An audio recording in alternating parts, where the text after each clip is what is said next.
دشمن احمد کی شرکت کیجئے، ملحدوں سے کیا مروت کیجئے چرچا انہی کا صبح و شام، جانے کافر پر قیامت کیجئے، حشر تک ڈالیں گے ہم پیدائش مولا کی دھوم، مثل فارس نجد کے قلعے گراتے جائیں گے، خاک ہو جائیں عدو جل کر مگر ہم تو رضا، دم میں جب تک دم ہے ذکر ان کا سناتے جائیں گے۔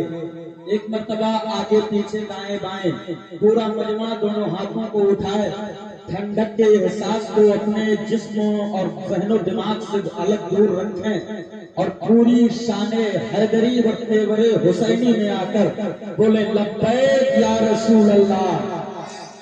آپ تھوڑا سا بیدار ہو جائیے، بہت کم وقتوں میں کچھ باتیں کر کے میں اپنی جگہ لوں گا، ٹھنڈی کا خاص لحاظ رکھا جا رہا ہے۔ یہ علماء اہل سنت تشریف رکھتے ہیں، اس پروگرام کی آخری کڑی خطیب اعظم ہندوستان حضرت علامہ مولانا قاری محمد شمس الدین صاحب صلی اللہ علیہ وسلم تشریف رکھتے ہیں۔ آپ ان کی تقریر سنیں گے، اس کے بعد سلام ہو جائے گا انشاءاللہ۔ بہت جلدی یہ پروگرام اختتام کی طرف جانے پڑ رہا ہے، تو تھوڑا بیداری کا ثبوت پیش کریں، مچل کے بولے لبیک یا رسول اللہ، اور زندگی پیش کریں لبیک یا رسول اللہ۔ یہ سمجھ کر کے نہ بولا کریں جلسے میں کہ مولانا راضی ہوں گے، یہ سمجھ کر بولا کریں کہ مدینے والے آقا راضی ہوں گے۔ مولانا کو راضی کرنے کے لیے مت بولو کہ مصطفیٰ کو راضی کرنے کے لیے، اس لیے کہ ان کی رضا میں ہی تمہاری بھلائی ہے، ان کی رضا ہی میں ہماری فلاح ہے۔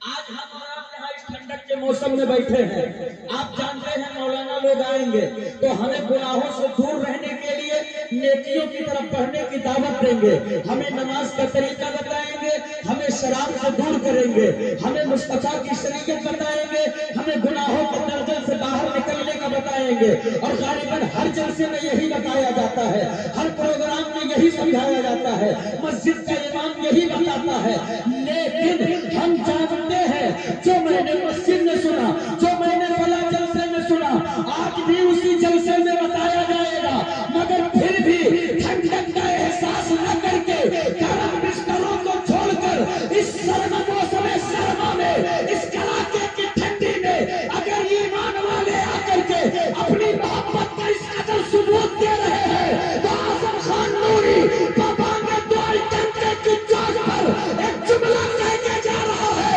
اے دنیا والو تم کہتے ہو اسلام ختم ہو گیا، ادھر دیکھو ان جوانوں کی جوانی بتا رہی ہے کہ میرا اسلام ابھی مرا نہیں ہے، میرا اسلام زندہ ہے، کل بھی زندہ تھا، آج بھی زندہ ہے، اور صبح قیامت تک زندہ رہے گا۔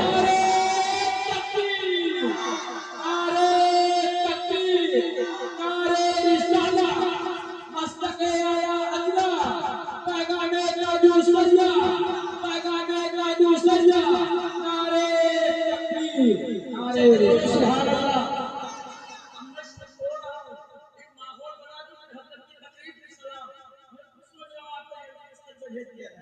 لیکن آپ تھوڑا سا ساتھ دو بیٹھو، ورنہ پھر ہم 1.5 گھنٹہ کے بعد حضرت کریں گے، اس کے بعد کسی کو کہہ کر کے آدھا گھنٹہ نام ہوا 1.5 گھنٹہ حضرت کریں گے، پھر یہی فجر کی اذان ہوگی، یہی جماعت ہوگی، پھر گھر جائیں گے، ہے نا؟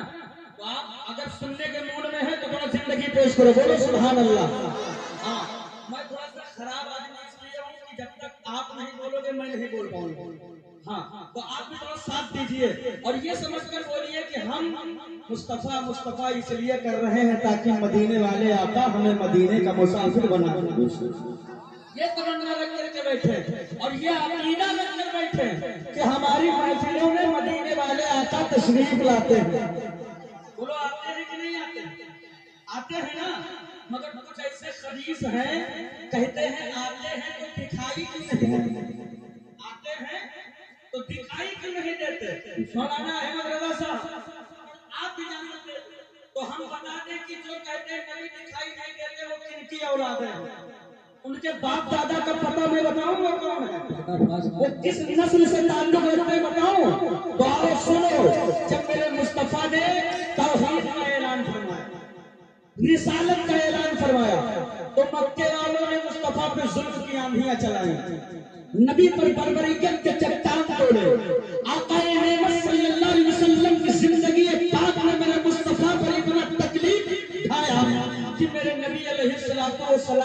رب کعبہ نے حکم دیا محبوب اب مکہ چھوڑو مدینہ جانے کی تیاری کرو. اے حبیب اب مکے کی فضا تمہارے حق میں بہتر نہیں ہے. اے مصطفیٰ اب مکہ چھوڑو مدینہ جانے کی تیاری کرو. جیسے ہی مدینے والے نے مدینہ جانے کی تیاری کیا تو 40 کافر ننگی تلواریں لے کر میرے مصطفیٰ کو گھیر لیے. گردن نبوت کاٹنے پر تلے. اللہ کا حکم آیا جبریل علیہ السلام حاضر آئے. یا رسول اللہ علیہ السلام باہر 40 کافر ننگی تلواریں لے کر کھڑے. آپ نکلو گے آپ کی گردن کاٹنا چاہتے ہیں. آپ جو خود سے اپنے تلواروں کو خونالود کرنا چاہتے ہیں. میرے مصطفیٰ کریم ارشاد فرماتے ہیں جبریل اگر یہ دشمن ہے تو میرا جو رب ہے وہ اللہ علی کل شیء قدیر ہے. ارے بولو سبحان اللہ. میرا جو رب ہے وہ ہر ممکن شے پر قادر ہے. اپنے حبیب کو کیسے بچانا ہے اللہ خوب جانتا ہے. اپنے رب پہ بھروسہ رکھو. اب جب مصطفیٰ نکلنے کی تیاری کرنے لگے بارگاہ توحید میں ظالم عدد طے کر کے رب کعبہ کا حبیب بول پڑا اے مولا نکلوں تو کیسے نکلوں؟ راستہ نکالنا تیرا کام ہے. حبیب کو بچا کر مدینے بھیجنا تیرا کام ہے. رب کا فرمان ہوا محبوب تم نکلو اور ان ظالموں کی طرف نکلنے سے پہلے کنکری پھینک دو. اے محبوب ان کی طرف کنکری پھینک دو. اے مصطفیٰ تم کنکری پھینکو گے ان کی کھلی آنکھوں پر میں ایسا پردہ ڈال دوں گا کہ اے حبیب تم بیچ سے گزر جاؤ گے, تم ان کے درمیان سے نکل جاؤ گے مگر ایک بھی کافر تمہیں دیکھ نہیں پائے گا. اور یہی ہوا جب مصطفیٰ نکلے ہیں کنکری اٹھایا ہے, آقا نے کنکری پھینکا ہے, مصطفیٰ بیچ سے جا رہے ہیں. آنکھیں کھولے کھڑے ہیں مگر کوئی کافر میرے نبی کو دیکھ نہیں پا رہا. اب اعظم خان نوری کو عرض کرنے کی اجازت دے دی جائے. اگر آج کا کوئی پاگل مولوی کہے مصطفیٰ دکھائی نہیں دیتے تو جھگڑا نہ کرنا بلکہ بتا دینا اس میں کمال مدینے والے کا ہے. کنکری پھینکا تھا 1400 سال پہلے اور اس کا اثر آج بھی جاری ہے.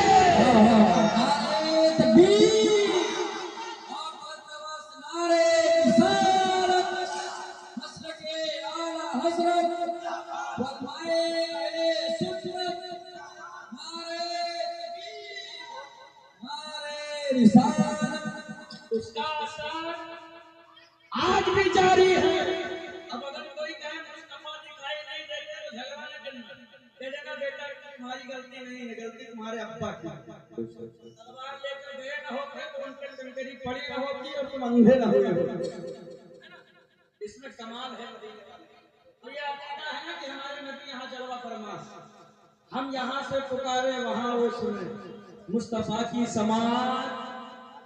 ہاں مسلمانوں یہ عقیدہ رکھو کہ عاشق پروی تارا ہی نہیں, دنیا کے کسی گوشے میں بیٹھ کر اپنے نبی کو مدد کے لیے پکارتا ہے تو آقا کے کانے لالے کرامت گنبد خضرا میں سنتے بھی ہیں اور گنبد خضرا کے مکین ہماری امداد کو پہنچتے بھی ہیں. وہ لوگ پہنچتے ہیں کہ نہیں پہنچتے؟ یہ عقیدہ ارادہ ہے نا. ملک شاہ رحمت اللہ تعالیٰ علیہ میں آپ سب شرکت کی سعادتیں حاصل کر رہے ہیں. یہ بزرگوں نے ہم سب کو سمجھ لیجیے بچا کے رکھا, ورنہ آج ایمان والوں کے اعمال میں کچھ بچا نہیں. کون سی ایسی برائی ہے جو مسلمانوں میں نہیں؟ اللہ قرآن میں فرماتا ہے یا ایھا الذین آمنوا اتقوا اللہ, اے ایمان والو اللہ سے ڈرو, اللہ سے ڈرو. اور آج مسلمان کا حال کیا ہے؟ کتا سے ڈر رہا ہے, بلی سے ڈر رہا ہے, چوہا چھچندر سے ڈر رہا ہے, سوائے اللہ کے سب سے ڈر رہا ہے. کیا تجھے پتا نہیں؟ کیا تو تاریخ نہیں جانتا؟ تو ظالم عدد طے کر ان علماء کی بارگاہ میں اور پوچھ کہ تیرا جو ہے ماضی کیسا رہا ہے, پوچھ ان سے کہ تیرا گزرا ہوا زمانہ کیسا گزرا ہے, تو یہ تجھے بتائیں گے. ہم ڈرنے والی قوم نہیں تھے, ہماری تو پہچان یہ ہے کہ جب کبھی میرے مخالفوں نے میری پہچان کرائی ہے تو یوں کرائی ہے